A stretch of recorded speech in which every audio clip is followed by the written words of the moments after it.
Well, hello there, my cozy little time travelers.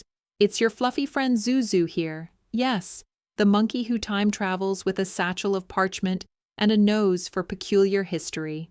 Welcome to Zuzu's Time Travel, the softest spot on the internet to curl up and wander through the dusty corners of forgotten lives. Tonight, we're taking a candlelit stroll through something, well, let's just say it might not smell like roses. The topic? Cleanliness in the Middle Ages. And oh, my friend, it was far different from the sparkling soap-scented world we know today. But don't worry, we won't rush. We'll drift through villages and castles, across muddy roads and quiet monasteries. We'll explore what it really meant to be clean long before plumbing or shampoos ever whispered into human ears. If you enjoy these quiet adventures into forgotten times, I'd be ever so thankful if you gently tap that like button, maybe share this with another dreamy wanderer, and of course, subscribe so we can meet again beneath the stars. Now, wrap yourself in a warm blanket. Take a slow breath. And let's begin our journey into Chapter 1, the medieval notion of clean. You and I might think of being clean as something involving fragrant soaps, warm showers, and fluffy towels, but for someone in the year 1320, clean meant something entirely different.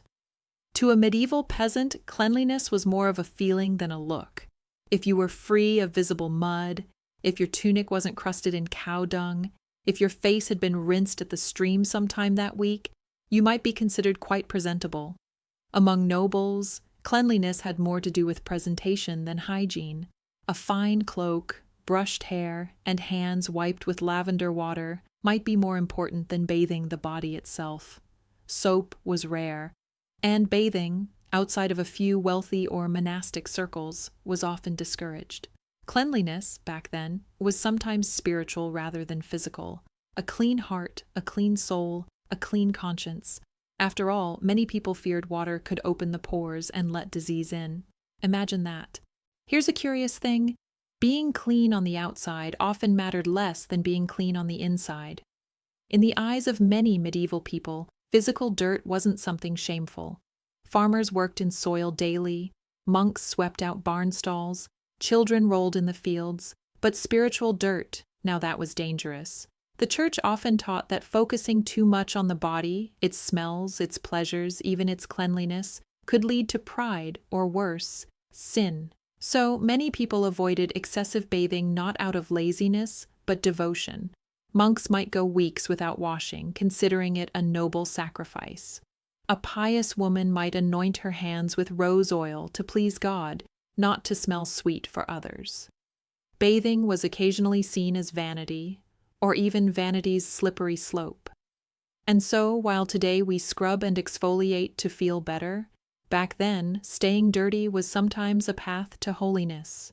Religion, more than anything else, shaped how people thought about their bodies in the Middle Ages. Baptism involved water, but regular bathing, that was more complex. In early medieval times, many abbeys and convents had bathhouses inspired by the ancient Romans. Some even encouraged washing for health. But over time, suspicion grew. Water was thought to weaken the body or even tempt the soul.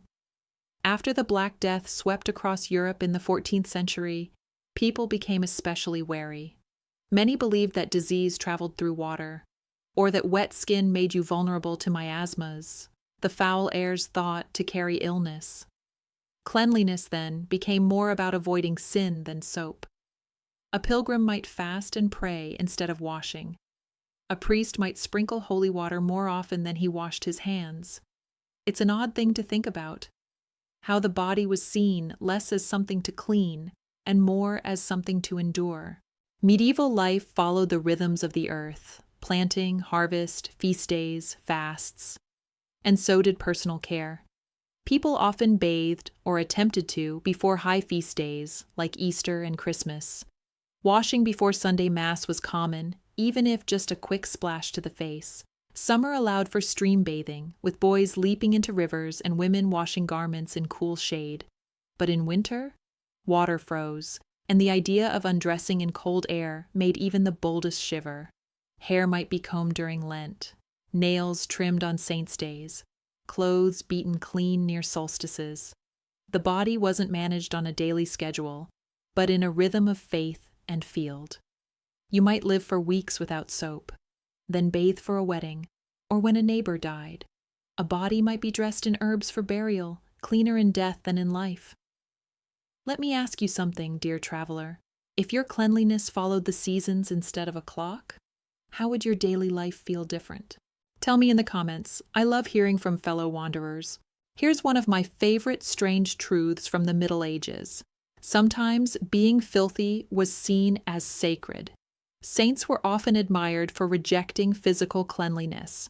Saint Godric, a 12th century hermit, wore the same robe for years and let his body rot beneath it as a sign of devotion. Saint Cuthbert refused to bathe, saying he wanted to avoid temptation. Dirt was a barrier, a shield between the pious and the pleasures of the world. And in a more practical sense, peasants believed grime could protect them from cold or even illness. A layer of soot on the skin might keep out bad air. Washing it away was risky. Superstition and spirituality intertwined. A woman might sprinkle ashes around her home for luck, while refusing to wash her hair in winter so as not to let the chill in. Filth was sometimes armor, sometimes offering, sometimes prayer. To us it may seem odd, but for them it was a quiet, powerful truth. Water. Sweet, cold, and hard to come by. In a medieval village, it didn't flow from taps or sparkle behind glass. It waited. In wells, in streams, in big wooden barrels that sweated in the sun. Every day at dawn you'd see women and girls walking slowly to the village well, their feet bare on the dew-wet earth, carrying clay jugs or wooden buckets. The well was the heart of the village. Deep and dark, its stones covered in moss, it whispered of old rain and long patience. Some wells were believed to be blessed, others haunted.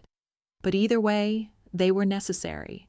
And if you lived far from a well, then water came from the river, or from collecting rain. Rain barrels perched like sentries outside homes, their mouths open to the sky, catching what they could. In winter, they froze. In summer, they dried up. And when both happened too often, things got difficult fast. Water was stored with care, covered with cloth, guarded from insects, shared when necessary, stolen when desperate, used not just for washing, but for brewing ale, cooking broth, and feeding goats and chickens. A bucket of clean water was like a coin, precious and finite. Tell me, my curious wanderer, if every drop of water you used had to be hauled from a well, would you treat it differently? When the well ran low, or if your house was lucky enough to sit beside a stream, that silver thread of water became your lifeline. Streams sang gently through forests and pastures, offering not just drinking water, but a place for washing clothes, cleaning fish, rinsing clay pots, and, on bold summer days, even a quick chilly bath. Villagers learned the ways of water the same way they learned the weather. They knew where the banks would flood in spring. They knew where the smooth stones warmed under the sun. They watched frogs return in March and cattails sway in August. Streams weren't just water, they were stories. Rain, too, mattered deeply. A good downpour could refill the barrels and the hope in a housewife's heart. Gutters carved from wood or stone funneled the water from thatched roofs into waiting cisterns. And if you were poor or clever, you might leave your biggest bowl outside overnight, hoping the morning held enough for tea or porridge. Of course, sometimes water turned cruel. Rivers overflowed, rain spoiled grain, streams ran dry. But for most of the year, they offered quiet help. They trickled through village life like background music, soft, steady, essential. Water didn't just appear in homes, it was carried.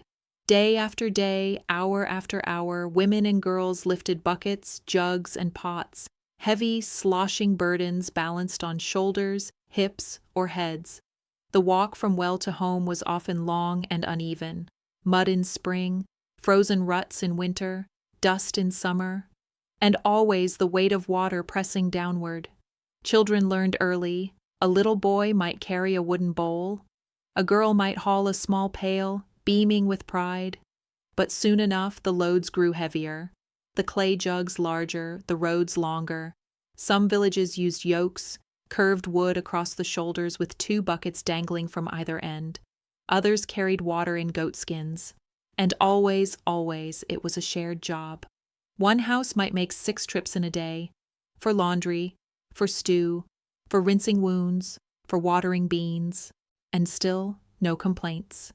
Just the rhythm of footsteps, the squeak of a pulley, the hush of water tipping from one vessel to another. It was the heartbeat of the village in the hands of its women. Washing clothes in the Middle Ages wasn't about suds and spinning drums. It was about soaking, scrubbing, and beating. Soap, when it was available, was a luxury. Made from animal fat and wood ash, it was time-consuming to create and sometimes harsh on the skin. Most people didn't use it often. Instead, they relied on cold water, elbow grease, and sunlight.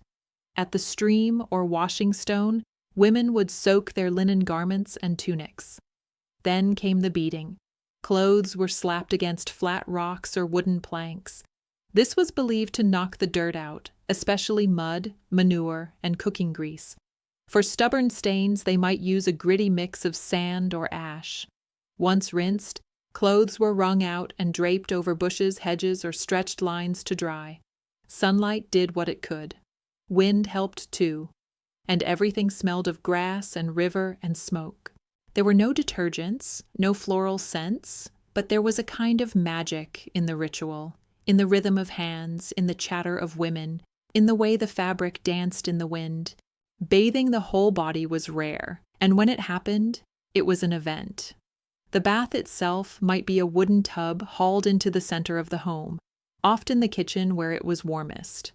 Water had to be drawn, carried, and heated slowly over the fire.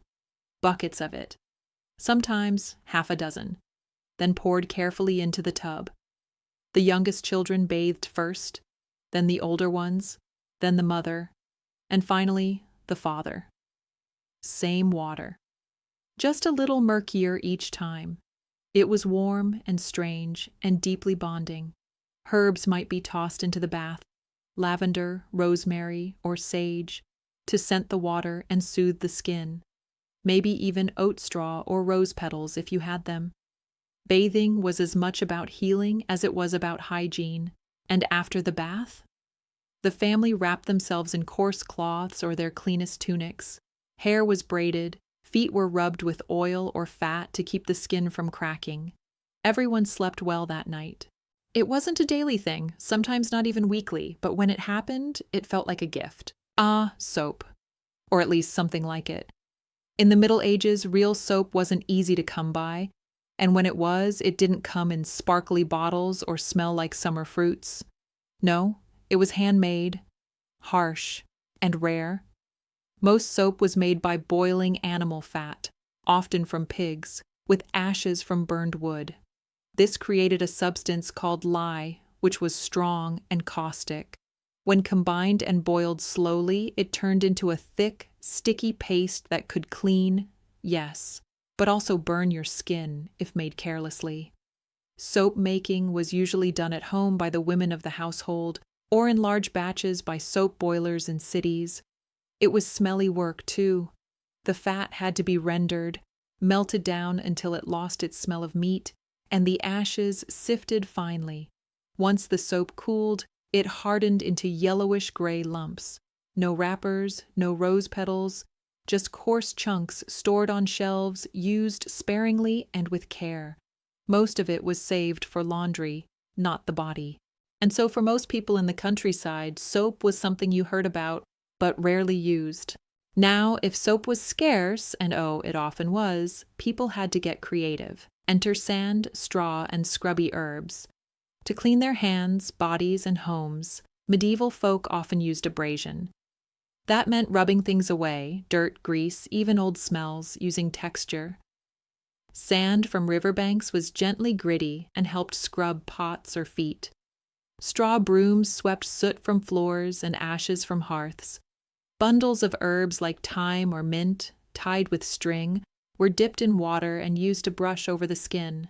For the body, rough linen cloths worked well. A warm, damp cloth and a pinch of sand could scrub the arms and legs nicely. No need for foam, just friction and patience. Herbs were also hung around the home, not just for smell, but to ward off pests. Sweet woodruff beneath the bedding, rosemary on the hearth. These little bundles were the medieval version of air fresheners. What would you use if you didn't have any soap? Would you use sand, leaves, a good river stone? Tell me in the comments. I'd love to hear your gentle ideas. You might be surprised, dear traveler, to know that even in muddy villages with no indoor plumbing, washing hands before meals was a known custom. Especially among the nobility, clean hands were seen as a mark of manners. Before eating, a basin of warm water would be brought to the table or outside the great hall, where diners could rinse their fingers. Sometimes a servant poured the water while another held a towel. This wasn't about germs. They didn't know those yet. It was about dignity and smell. In monasteries, hand-washing had a rhythm too. Before and after prayer, before meals, after tending the gardens. A stone basin called a lavabo was often found near the refectory. But among peasants, this ritual was more flexible. A quick rinse in the bucket, maybe a scrub with a damp cloth. If there was no water to spare, hands were wiped on grass, or aprons, or simply left alone. Hands were tools, calloused, strong, and always working. Washing was a moment of stillness, a pause in the day. Let's peek again at the soap makers, those patient alchemists of the Middle Ages. Soap making wasn't just smelly, it was dangerous. Lye burns were common, and the process took many steps. First, the fat had to be boiled for hours until it was clean and liquid.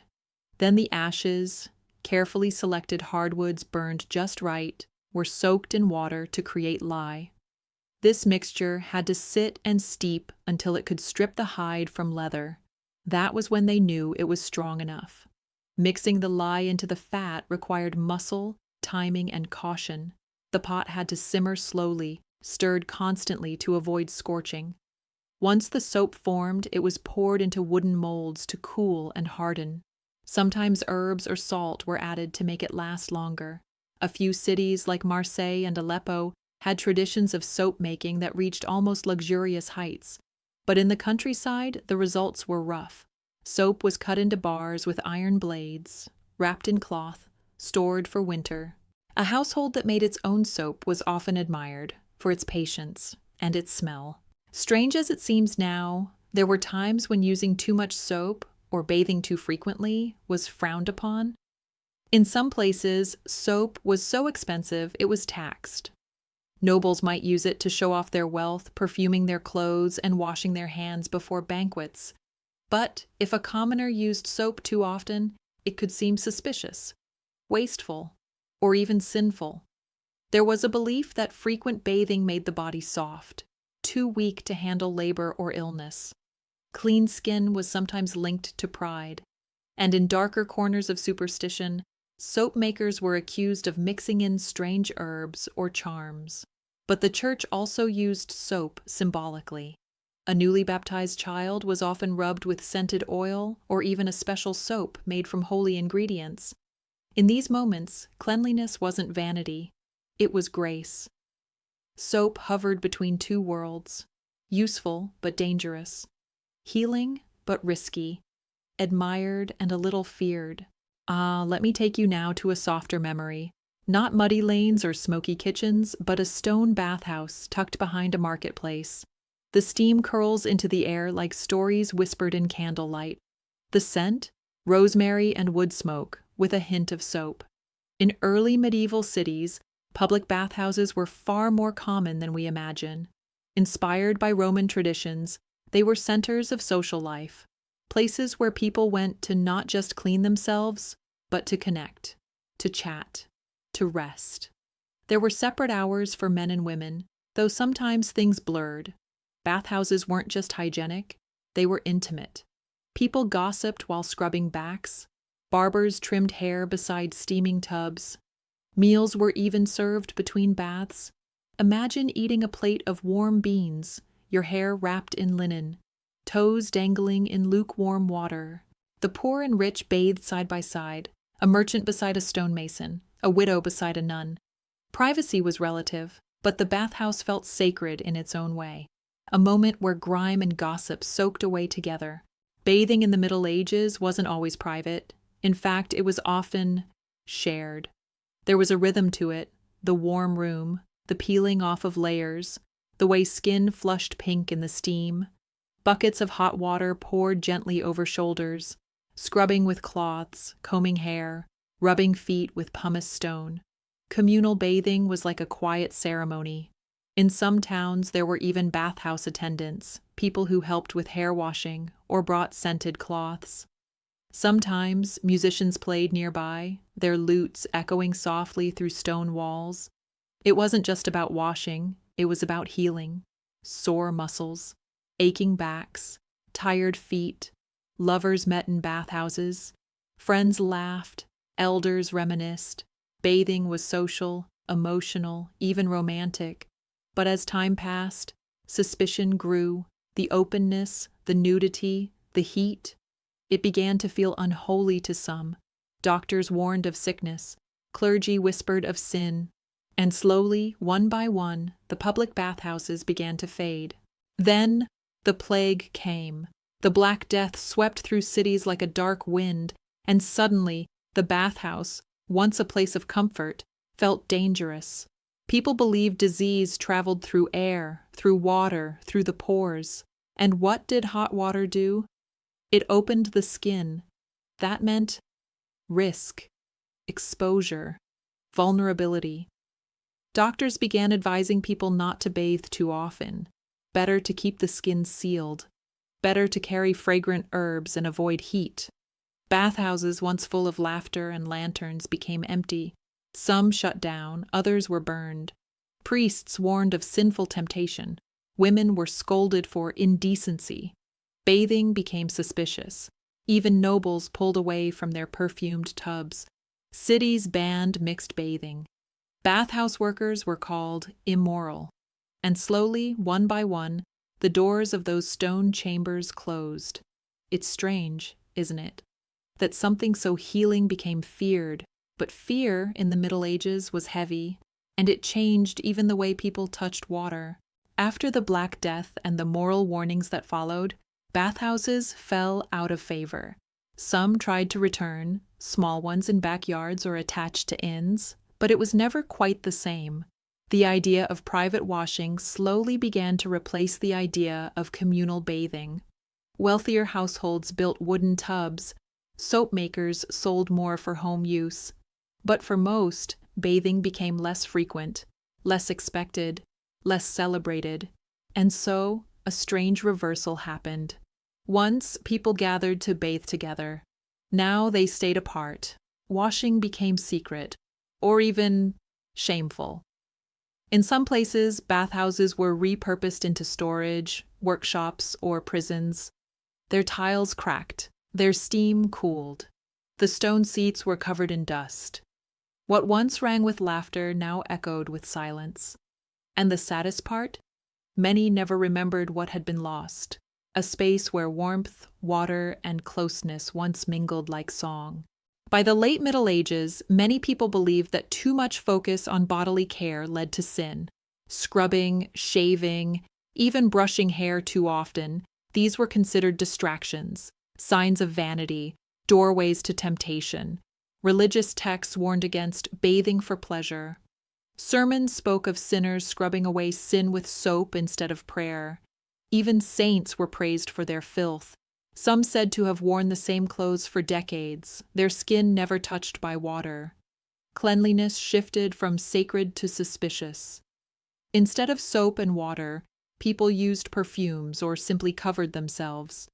Layer upon layer of fabric, powdered wigs, herbal sachets sewn into sleeves. The body became something to hide, not to wash. It wasn't until centuries later, through science, printing, and fresh plumbing, that the idea of bathing returned as a normal, accepted act.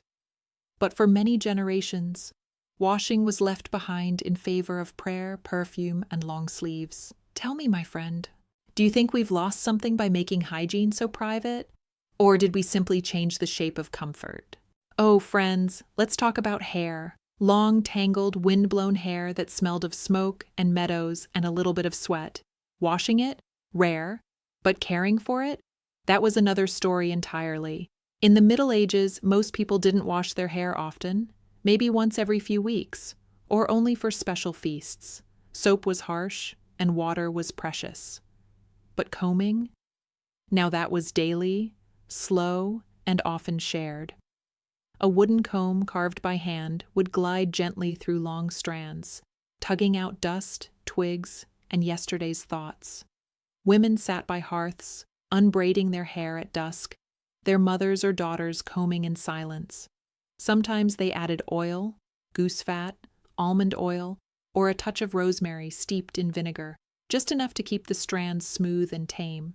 Hair was usually covered by hoods, veils, caps, or coifs, not to hide it out of shame, but to protect it from lice, smoke, and the sun. Clean hair wasn't defined by shine, it was defined by care. And to see someone braid another's hair, well, it meant trust, it meant closeness. Now let's whisper about the tiny creatures no one wanted, but everyone had. Lice. Not the pleasantest bedtime topic, I know, but stay with me. Because lice weren't just pests, they were part of medieval life. So common, in fact, that many people didn't even bother hiding it.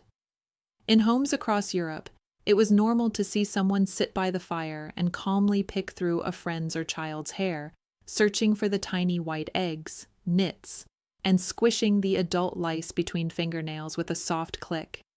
It sounds odd now, but it was quiet, patient work. Intimate, too. A form of grooming, of closeness. People used lice combs carved from bone or wood, their teeth narrow and tight. Some boiled their combs in vinegar, others sprinkled ash in the hair, hoping to suffocate the pests. Some tied linen strips around their heads at night to trap crawling invaders. But lice weren't just in hair, they lived in seams of tunics, in bed straw, even in beards. To be alive in the Middle Ages was to host tiny travelers. Ah, yes, not just lice. There were other tiny guests in medieval homes. Most people slept close together, in one bed, sometimes many to a mattress. The mattress itself? Likely a sack of straw, hay, or rushes. Cozy? Yes.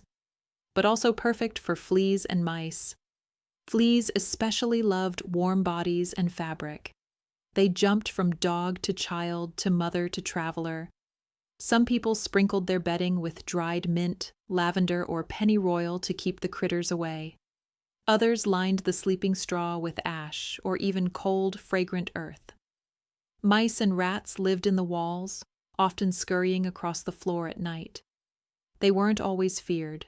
Sometimes they were just part of the soundscape. A child might name one. A monk might let them nibble crumbs near his shoes. Beds were shared not just with people, but with nature. The hum of insects, the rustle of straw, the warmth of fur. Tell me, curious dreamer, if you had to sleep with one medieval creature at your feet, which would you choose, dog, cat, chicken, or a sleepy mouse? Whisper your answer in the comments. Sometimes the best way to deal with lice was to say goodbye to hair altogether. Monks were among the first to adopt shaved heads, not just as a symbol of humility, but also to reduce lice and improve cleanliness. The tonsure, that round bald spot surrounded by a fringe of hair, was like a little window of obedience on the scalp. Soldiers too often shaved their heads. Helmets made hair sweaty, and lice thrived in sweat. Shaving kept the scalp cool and the bugs at bay. Even some women, in moments of grief or religious devotion, would cut their hair short, and for those who lost hair from illness or age, head coverings and wigs were used, not for beauty, but for warmth and modesty. Barbers handled more than hair. They lanced boils, pulled teeth and treated wounds. But their tools, those razors and combs, also helped in the battle against vermin. Hair wasn't just fashion, it was function. And sometimes it was sacrifice. And then, oh friends, there were the bedbugs. These tiny creatures nested deep in the wooden joints of beds, hiding in the cracks, waiting for night. Their bites itched terribly, tiny red welts on the arms and neck. To fight them, people did what they could. Clothing and bedding were sometimes boiled, not common, but done when pests became too much. Water was heated in great black kettles. Linen and wool submerged with herbs or vinegar, then hung on lines to dry, heavy with steam and hope. Others smoked the bugs out, burning herbs or even sulfur beneath beds. Beds were dismantled, straw replaced, wood scrubbed. It was tiring work, all this pest chasing, but it was part of the rhythm, part of survival. You woke up, you scratched, you swept, you picked, you started again. Because medieval life wasn't about being spotless. It was about living alongside the world's tiniest neighbors and still smiling through it. Let's start not with royalty or knights, but with the everyday villager. Imagine waking in a one-room cottage, slipping into your clothes for the day. And those clothes, well, they likely hadn't been washed in weeks, maybe months. The first layer was almost always linen, a soft, pale tunic worn close to the skin. Linen made from flax was cooler and smoother than wool, and it absorbed sweat and body oils. It was your underwear, your sleepwear, and your first defense against dirt. When linen grew soiled, it might be rinsed in cold water, scrubbed on a stone, then dried in the sun. Over the linen came wool, warm, thick, and sturdy. Wool tunics, cloaks, hose, and caps. These weren't washed often, some never at all. Why? Because wool shrank in water and dye would run. Wool was brushed, beaten, or aired out in the wind. That was enough. Clothes were layered not just for fashion, but for practicality. Heat in the winter, protection from lice, an extra pocket sewn in, a patch over a tear. Clothing was like a second home. Water was dangerous to clothes, especially wool and delicate embroidered fabrics. Washing meant risk, not just of shrinkage or fading, but of losing the garment altogether. Wool, when wet, became heavy and rough. It sagged, misshaped, and held onto moisture like a sponge. In cold months, drying took days and could lead to mildew. So, medieval people avoided washing wool unless absolutely necessary. Even nobles, with access to finer fabrics, rarely laundered outerwear. Silks and velvets were dabbed clean, not soaked. Cloaks were brushed, not washed. Stains were rubbed with chalk, vinegar, or stale bread. Perfumes or herbs were used to freshen the air around a garment, but not the garment itself. People believed clothes held memory of labor, of sacred rites, of identity. So to wash a gown too often was to risk unraveling more than thread. It was to scrub away part of yourself. Since washing was rarely an option, medieval folk turned to gentler, more inventive methods to clean their garments. First came brushing. Clothes were laid flat and swept with stiff brushes, sometimes bundled reeds or horsehair bristles, to remove dirt, food crumbs, or lice eggs. For wealthier homes, servants did this daily. For villagers, it was a weekly task. Then came beating. Clothes were taken outside, laid on a flat stone or hung over a fence rail, and beaten with wooden paddles or even knotted ropes. This didn't damage the fabric but knocked dust, seeds, and insects loose. And lastly, sunlight. It was the great cleanser of the medieval world. Garments were hung on bushes or stretched across low hedges. Sunlight bleached out stains, dried dampness, and lent clothes the scent of open air and crushed leaves. In the stillness of a village afternoon, you'd hear the soft thump of cloth on stone, a rhythm older than soap. A tunic was never just a tunic. It was a story. Medieval clothing was expensive. A single woolen cloak might take weeks to weave and dye, so garments weren't thrown away. They were mended over and over again, sleeves patched, hems reinforced, holes darned with careful thread, sometimes in bright colors, turning damage into decoration. Mothers passed tunics to daughters. Fathers gave belts to sons. A wedding gown might be reshaped and worn at christenings or feast days. Even worn-out clothes became something else. Baby swaddles, apron ties, strips for cleaning, or even bandages. And when a garment could no longer be worn by anyone, it was laid to rest in the compost heap, where flax and wool returned to the earth. Clothing in the medieval world carried memory, and every stitch held love. With clothes rarely washed and people constantly moving, sweating, and living close, smell was a fact of life. But medieval folk didn't simply ignore it. They found ways to soften it, to mask it, to live gently with it. Herbs were tucked into seams, sprigs of rosemary, mint, lavender, wormwood. Linen pouches filled with crushed flowers were sewn into cloaks or tied at the wrist. Some wore necklaces of dried oranges studded with cloves, releasing fragrance with every movement. Cedar chests and pressed flowers were used to scent garments in storage, and clothes were sometimes aired over scented smoke, resin, pine needles, or burning rosemary, especially before feasts or religious ceremonies. Smell wasn't hidden. It was part of being alive, of walking through fields, of baking bread, of sleeping near the fire. But still, people reached for beauty, even in the scent of a sleeve. Let's sniff the breeze together, friend. Close your eyes for a moment and imagine it's early morning in a medieval village. The dew clings to barley stalks, a cow lowing in the distance, smoke rising lazily from a hearth. And the smell? It's a blend of life itself. There's the earthy sweetness of damp straw beneath the bed, the yeasty tang of rising bread dough by the fire, the smoky scent of last night's embers, and yes, a hint of body, sweat and wool and soil from the day before. But it's all familiar, natural, intimate. People in the Middle Ages were surrounded by smells at all times. No artificial perfume, no bleach, just the living world. Onions roasting in the pot, animals brushing past, leather drying in the sun. Each scent told a story. Each breath held a chapter. Scent was not separate from life. It was life. In medieval times, your scent spoke before you did. A blacksmith carried the hot iron scent of forge and soot. A baker smelled of flour dust and warm yeast. A tanner brought with him the thick odor of hides and lime pits. Even children smelled of goats, hearth smoke, and whatever plants they brushed past during play. Clothing soaked up these odors. Skin wore them proudly. It was not rude, it was recognition. No one expected you to smell clean in the modern sense. You smelled of what you did. A shepherd smelled like lanolin and grass.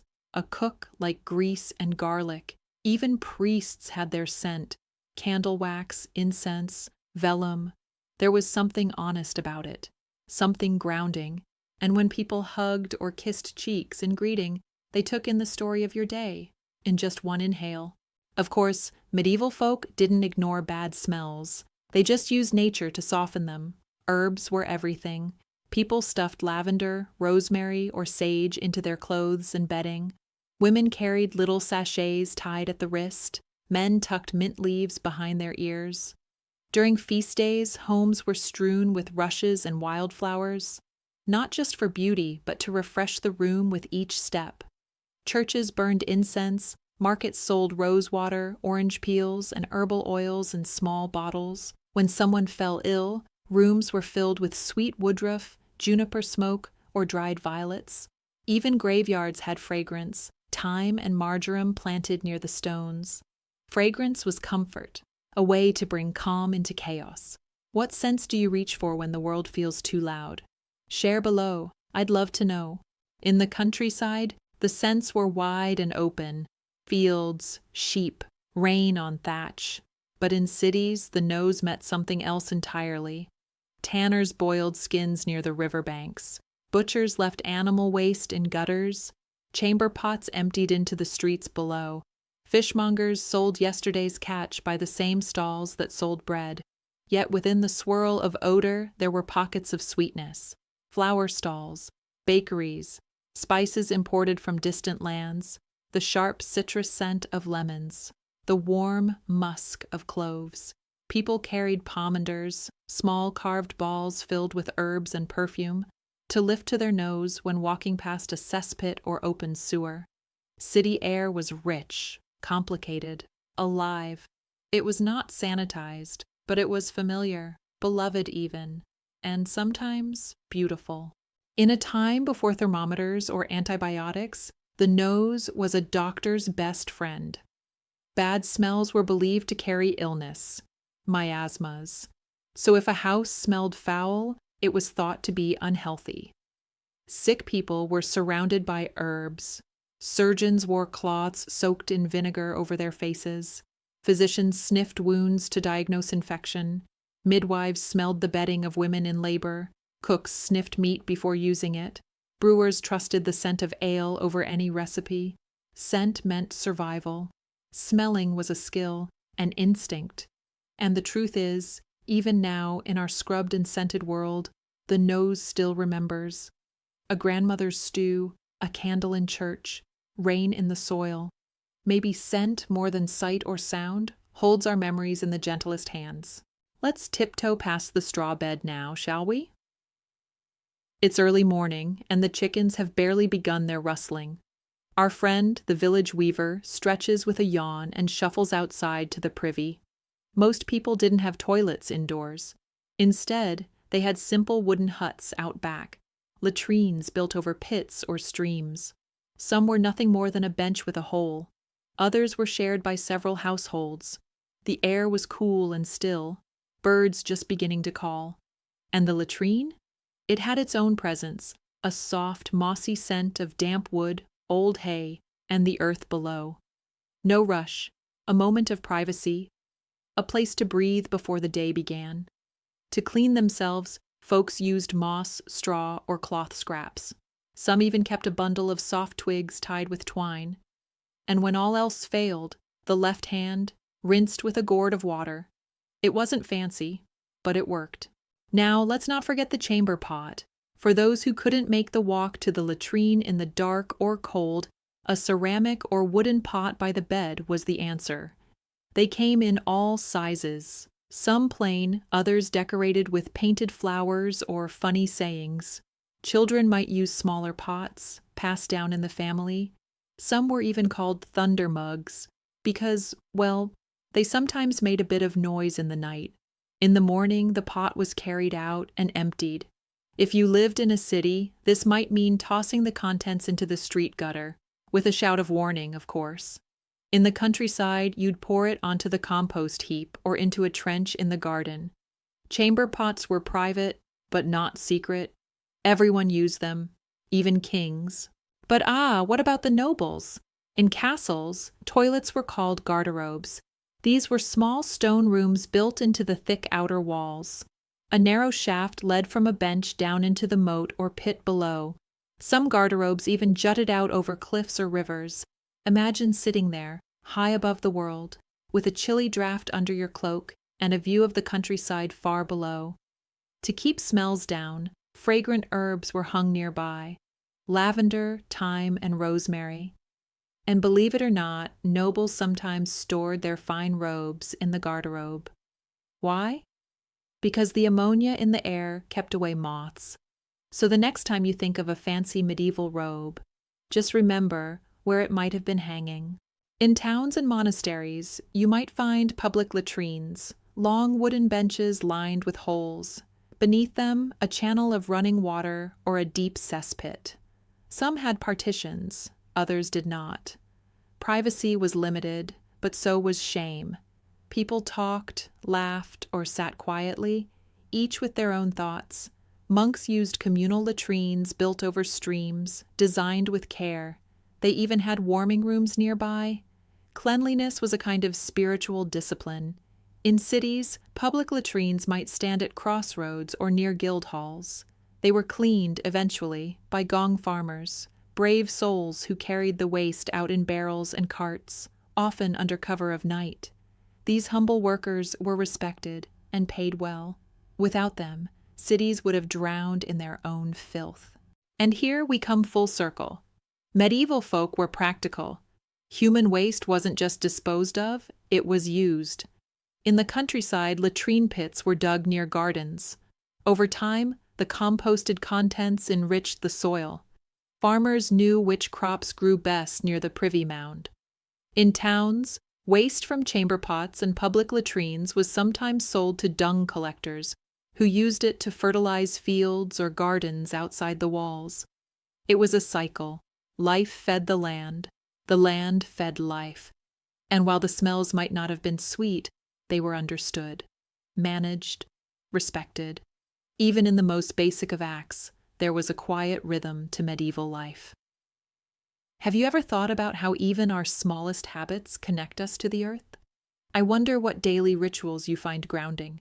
Let's walk slowly down the winding lane, where the mist clings low and the air smells faintly of wood smoke and damp linen.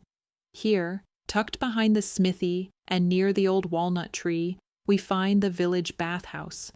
In smaller communities, bathing didn't happen daily. Often, it was a weekly or monthly ritual timed with market days or saints' feasts. The bathhouse was more than a place to clean.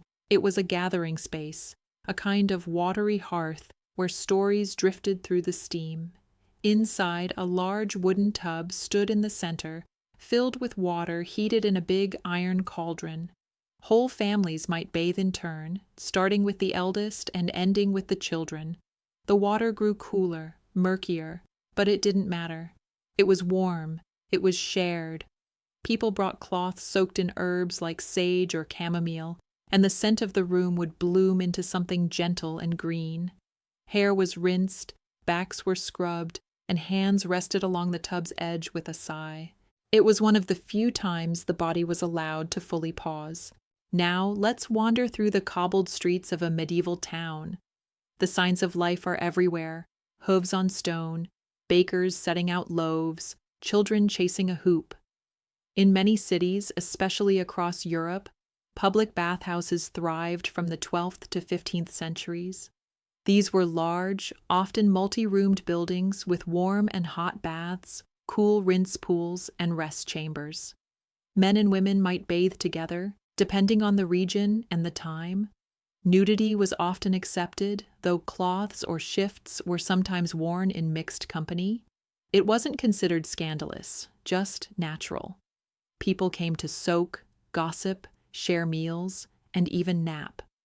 Some bathhouses served wine or pastries. The tiled floors stayed warm underfoot, and the air shimmered with vapor. Cleanliness and comfort went hand in hand with community. Would you have liked to share a bath with friends and neighbors? Or does solitude feel better? Let me know in the comments. Not all baths were for pleasure. Sometimes they were part of healing. When someone fell ill from fever, body aches, or childbirth, a bath was drawn with care. Herbs like rosemary, marjoram, or mugwort were steeped in cloth bundles and added to the water. The patient was gently undressed, helped into the tub, and bathed by candlelight. Midwives bathed newborns and mothers. Healers soaked wounds or cleansed limbs with vinegar and hot towels. In monastic infirmaries, the bath was a sacrament, a preparation for prayer or even death. The room was quiet. No rush, no cold metal, just steam, wood, linen, and the hush of water meeting skin. To be bathed by another was not shameful. It was tenderness made visible. But what did people use to get clean? Soap in medieval times wasn't bright and bubbly. It was brownish, gritty, and homemade. Lye from wood ash was boiled with animal fat, then cooled into rough blocks. Soap was precious and sometimes abrasive. Some bathed with just warm water and a linen cloth. Others made scrubs from bran, salt, or ground herbs. In wealthier homes, rose water or imported soaps from Aleppo added a floral scent. Hair was washed less often, perhaps monthly, but combed daily with wooden combs to keep lice at bay. Oily hair wasn't strange. It was simply part of the body's rhythm. Bathing wasn't about removing all trace of the self. It was about renewal, not erasure. As centuries turned, bathhouses began to close. Fears of disease, especially during times of plague, led many towns to shutter public baths. Some believed hot water opened the pores to illness. Others feared immorality and sin. In Protestant regions, nudity and bathing were discouraged. Soap and linens replaced communal tubs. The private wash basin became more common. Slowly, the laughter and steam of the bathhouse faded from memory. But traces remained. The stone ruins of old bathhouses, the words we still use today, and the memory of a place where strangers became friends over warm water and shared stories. Even now, in the hush of a hot shower, don't you sometimes feel the echo of something older? Let's begin by scratching beneath a linen cap. In medieval times, lice were a fact of life. No one liked them, but no one was surprised by them either. Children, monks, nobles, even queens, shared their days and nights with the occasional unwelcome itch. People used fine-toothed wooden or bone combs, often called knit combs, to remove lice and eggs from their hair. These combs were passed down in families, treasured like any other tool of care. Combing was a daily ritual, done slowly in the morning sun or by firelight before bed. Some burned captured lice in the hearth, others crushed them between thumbnails. And while that may sound grim, it was a quiet act of personal attention, a small battle in the name of comfort. Being clean didn't mean being perfect. It meant trying, gently, every day. Clothing in the Middle Ages was not washed every day, but linen was different. Under their wool garments, most people wore linen shifts or shirts. These were soft, light, and close to the skin. They absorbed sweat, oils, and dirt. And unlike outerwear, linen was washed more frequently, sometimes weekly, sometimes monthly, depending on the household. Washing day was a big event. Water was hauled, kettles boiled, and soaps or ash lye were prepared. Linen was scrubbed, beaten on stones, or boiled in large tubs, then hung to dry on bushes, fences, or stretched between trees. The scent of drying linen, sun-warmed and wind-stirred, was the closest thing to modern freshness. It was a smell of effort, of care, of clean beginnings. What's your favorite scent after something has been freshly washed? Share with me in the comments below. Even without running water or soap pumps, medieval folk had their routines. Every morning began with a rinse and wipe. A small basin of water was kept in most homes. People dipped cloths to wipe their face, neck, and hands. Water might be scented with rose petals or herbs if available. Teeth were rubbed with a cloth, or sometimes salt or sage leaves. Hands were washed before meals, especially in wealthier households, often as a communal act. Guests might be offered a basin and towel on arrival. Some wore leather gloves or linen hand coverings, not just for fashion, but to keep their hands clean. Cleanliness was not about gleaming white skin. It was about being presentable and respectful. Delousing wasn't just a village task. Even in castles and cloisters, it was part of the rhythm of life. In monasteries, monks followed strict grooming schedules. They shaved their heads in tonsures and combed regularly. Night combs were kept beside prayer books. Hygiene was seen as part of discipline and humility. In noble courts, servants helped ladies and lords comb their hair, oil their scalps, and pick out lice. This was a quiet, almost meditative task, done while whispering, humming, or reciting verses. In winter, combing happened beside fires. In summer, it moved outdoors, beneath canopies or orchard trees. It was not embarrassing. It was intimacy, woven through routine. To keep lice and pests at bay, medieval people turned to nature. Lavender, mint, wormwood, and tansy were tucked into bedding. Some stitched sachets into their hats or tucked them in collars. Clothes were stored with herbs or smoke-dried to deter insects. Bedding was beaten regularly and left in the sun. Some used garlic oil or vinegar rubs. Others swore by combing their hair after dipping the comb in rosemary water. Healers recommended keeping beds away from walls and cleaning straw often. None of it was foolproof, but the goal wasn't perfection, it was balance, a rhythm of maintenance, a life shared with the natural world. Medieval folk lived close to the land, and their homes reflected that. Seasons didn't just change the air, they reshaped routines. In spring, the heavy straw of winter beds was tossed out, rooms were swept corner to corner, and windows, if you had them, were thrown open. They called it spring brushing or May sweeping. It wasn't about perfection, it was about renewal. Autumn was its own ritual. People repaired roofs before snowfall, cleaned chimneys, and packed herbs into bundles for the cold months. Even dirt floors were raked and leveled. The changes weren't rushed. They unfolded gently, over days or even weeks, with every task stitched to the slow heartbeat of the weather. Brooms were handmade, from birch twigs or heather bound tightly with leather strips. Rags were cut from worn-out clothing, buckets carved from wood, and soap, if you had it, was precious. The tools were humble, but they lasted. Every family had its own ways. Some passed down cleaning cloths, others taught children how to beat rugs or scour wooden benches with ash paste. Most homes were 1 or 2 rooms, and so even the smallest effort made a big difference. A swept hearth, a rearranged table, a basin emptied of stale water. Tidying was not a chore. It was a way to mark the day, to say, we are here, we care, we live. Ah, now the hearth, the beloved smoky heart of every home. Walls and rafters absorbed the scent of firewood, alder, beech, oak, but soot clung too. Once or twice a year, families scraped it down with scrapers or washed walls with vinegar and cloths. Sometimes, bundles of wet herbs, like wormwood or thyme, were tossed into the fire to freshen the air. A bit of magic, a bit of medicine. Windows might be rubbed with waxed cloth to keep in warmth and ward off drafts. Even ceilings were not forgotten. In larger homes, poles with cloths were used to dust the beams. All this happened slowly, with soft hands and warm water. It was less about banishing dirt and more about coaxing comfort. In the open yard, under slow clouds and birdsong, rugs and cloaks were hung from ropes or trees and beaten gently with sticks. Straw mattresses were emptied and refilled. The old straw scattered in gardens or pens, the new fluffed with herbs for scent and softness, lavender for dreams, pennyroyal to keep insects at bay.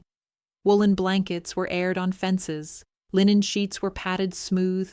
It was a day of rhythm, lift, shake, beat, fluff, accompanied by the creak of baskets and the hush of rustling grass. Even the act of watching dust lift into sunlight felt satisfying. Do you have any cleaning rituals that calm you? I'd love to hear in the comments. Cleaning wasn't just survival. In many homes, it was seen as sacred. A tidy floor was a form of hospitality, a polished bench, a sign of gratitude. Monks swept chapel floors as a kind of walking prayer. Mothers polished the same hearthstone their grandmothers had touched. Festivals like Easter or Michaelmas brought out special care, homes swept with fresh-cut boughs, floors strewn with rushes. Everything smelled new, reborn. And when a guest stepped through the door, they'd notice the quiet care in the folded blanket, the tidy shelf, the washed hands. It said, without words, "You are welcome, you matter. This home breathes with love." If you listen closely in some old cottages, you can still hear it, the memory of rushes underfoot, the scent of ash soap, the hush of sweeping. You can almost feel the cool stone beneath your feet, softened just slightly by bundles of fragrant green. In medieval times, rushes were not mere decoration. They served as practical flooring, absorbing spills, softening steps, and sweetening the air when mixed with herbs like lavender or meadowsweet. Each season brought a different kind of rush, and the changing out of these floor coverings was a ritual in itself. Entire households took part, gathering by rivers and fields to cut fresh rushes, then laying them out carefully in layers. Children played between armfuls of green. Grandparents supervised from benches. This wasn't just about cleanliness, it was a collective breath, a moment of renewal shared across generations. In some quiet corners of Britain, this tradition lives on. In churches and village halls, volunteers still scatter rushes on feast days, their movements echoing 1,000 years of humble care. It's not because they must, but because it feels right. A thread unbroken. Even today, when we light a candle at dusk or open a window to let the air change, we participate in that same old dance of presence, of preparation, of peaceful ritual. Words carry stories, and many of ours still bear the scent of soap and soot. The language we use around tidiness and care is rooted in centuries of everyday acts. The phrase spick and span first appeared in the 15th century, meaning freshly made or spotlessly clean, like a newly scrubbed wooden spoon or a clean floor beneath fresh rushes. Think about spring cleaning. Though modern calendars mark it with a reminder alert, it once meant a thorough brushing out of soot, straw, and dust that had built up during winter. May sweeping was an annual event that connected homes with the changing world outside.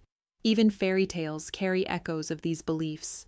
Cinderella, hunched in ash and cinders, finds transformation not in magic alone, but through patient work.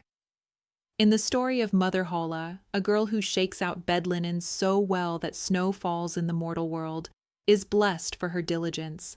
Cleanliness here is not mere polish, it's moral readiness, soul-deep order. Soul-deep, these old ideas linger like the scent of soapstone and rosemary in our language. Cleanliness, in lore, was never just physical. It was a sign of grace, of attentiveness, of inner light.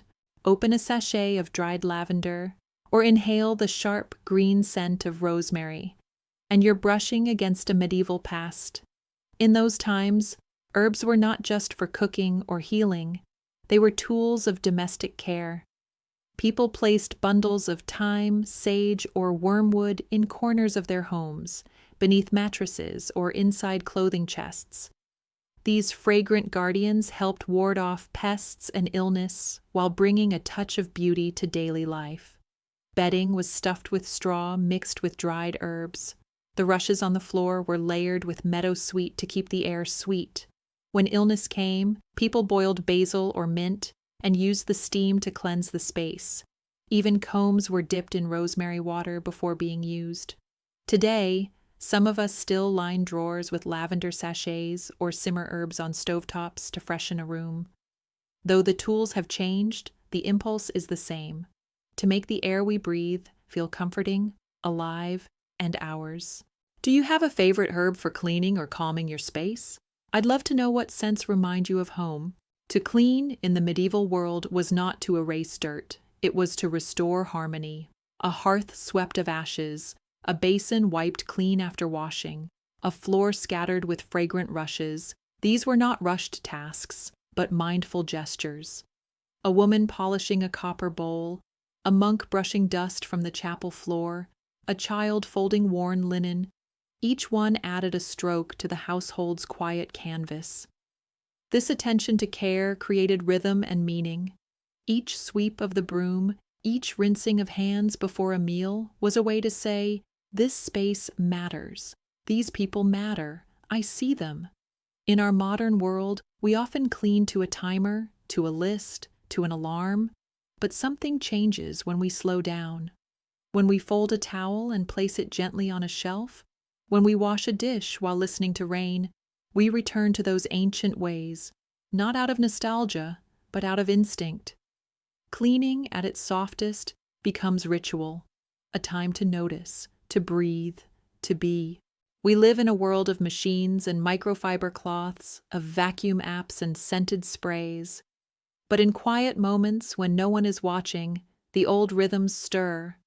The early morning wipe of a kitchen counter, the soft brushing of crumbs into a hand, lighting a stick of incense after tidying a room. These are modern acts that echo medieval ones, simple, slow, and deeply human. Some people play soft music while they clean. Others hum to themselves, These habits might seem small, but they belong to a long story, one of care, of presence, of whispering to your space, "I see you, I tend to you." Even the act of changing bed sheets on a Sunday afternoon, with windows open to let in the air, carries traces of straw beds aired on the grass, of blankets hung over hedges to catch the sun. When you clean, do you ever feel like you're connecting to something timeless? Like you're part of a practice older than memory? Maybe, just maybe, the broom in your hand carries the same quiet power it always did. And so, my sleepy little travelers, we tuck this tale gently away. The tale of how even in an age of stone hearths and straw beds, the human heart found peace through care and clean corners. The next time you smooth out a pillow, wipe down a table, or pause to admire a room lit only by morning light, know that you are walking a well-worn path, one your great-grandparents walked, one the villagers, monks, and mothers of old walked too. It's not about perfection, it's about presence, the calm of a cared-for space, the whisper of history in every humble act. Thank you for traveling through time with me, Zuzu the vlogging monkey. If this story brought a little calm to your evening, feel free to like, share, and gently tap that subscribe button. No rush, no pressure, just whenever your sleepy soul feels ready. Until next time, dear friends, sleep well, dream gently, and remember, there is quiet magic in every sweep of the broom.